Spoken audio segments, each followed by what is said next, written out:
नमस्कार मु मनोरमा महांती आईएमडी भुवनेश्वर पूरा ओडिशा राज्य वेदर ब्रीफिंग करुछि। जदि देखिबा न्यूनतम तापमात्रा पूरा राज्य रे 2 रु 3 डिग्री स्वाभाविक वैल्यू ठाରୁ कम रहिछि। ता सहित अनुगुल एवं झरसुगुड़ा ठारे कोल्ड वेव रियलाइज हेछि।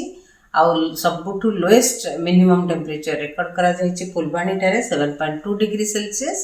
ता सहित हमर हिल स्टेशन रे जमती कि जी उदयगिरी रे 4.3 डिग्री सेल्सियस टेम्परेचर रेकॉर्ड करा जाइछि।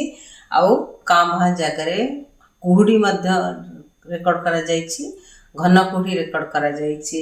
हमर फुलबाणी रे, राउरकेला, भवानीपाटना एवं झारसुगुड़ा रे सालो टू मॉडरेट फॉग मध्य रेकॉर्ड करा जाइछि।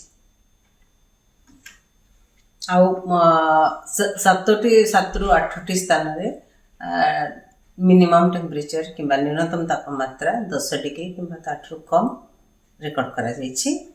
आउ मिनिमम टेम्परेचर सिमलीगुड़ा ठार रही 4.6 डिग्री सेल्सियस, झारसुगुड़ा ठार 7.2 डिग्री सेल्सियस, दारिंगीबाड़ी ठार 7.5 डिग्री सेल्सियस, राउरकेला रे 7.6 डिग्री सेल्सियस। ता सहित फुलबाणी रे हम कहितले कि 7.2 डिग्री सेल्सियस रेकॉर्ड करा जाइछि। आउ झरसुगुड़ा अनुगुल रे रही departure -6.2 and -5.4 degree Celsius. Paradip ठारे रही -3.5 डिग्री सेल्सियस। से झारसुगुड़ा एवं अनुगुल जिले में कोल्ड वेव रियलाइज हेछि। भुवनेश्वर कटक रे मध्य डिपार्चर नेगेटिव साइड रही। भुवनेश्वर रे -3.8 आउ कटक रे -2.2 डिग्री सेल्सियस स्वाभाविक वैल्यू ठारू कम रही। वर्तमान किछि सेमती किछि विशेष पाणीपाग सिग्निफिकेंट वेदर सिस्टम नाही। सेति पय आगामी 7 दिन पर्यंत पाग मुख्यतः शुक्ल रहिबार संभावना रही। ता सहित फॉग रहिबार कुहुड़ी गोटे दिटा स्थान देखा जाई पारे, जेमती कि सुंदरगढ़, कंधमाल एवं कोरापुट जिल्ला रे आगामी 48 घंटा भितर ता कुहुड़ी पाई कि घन कुहुड़ी पाई मध्य हमें वार्निंग जारी करछु। जमती कि घन कुहुड़ी सुंदरगढ़ आउ कंधमाल जिले में गोटे कि दुईटा स्थान कि कम स्थान में कुहुड़ी देखा संभावना रही। घन कुहुड़ी आउ काली पाई मध्य घन कुहुड़ी देखा संभावना अच्छी, जमती सुंदरगढ़ आउ कंधमाल जिले में। से भाव कोल्ड वेव्र भी वार्निंग दि जाइए, शीत लहरी वार्निंग जारी करा जाइए।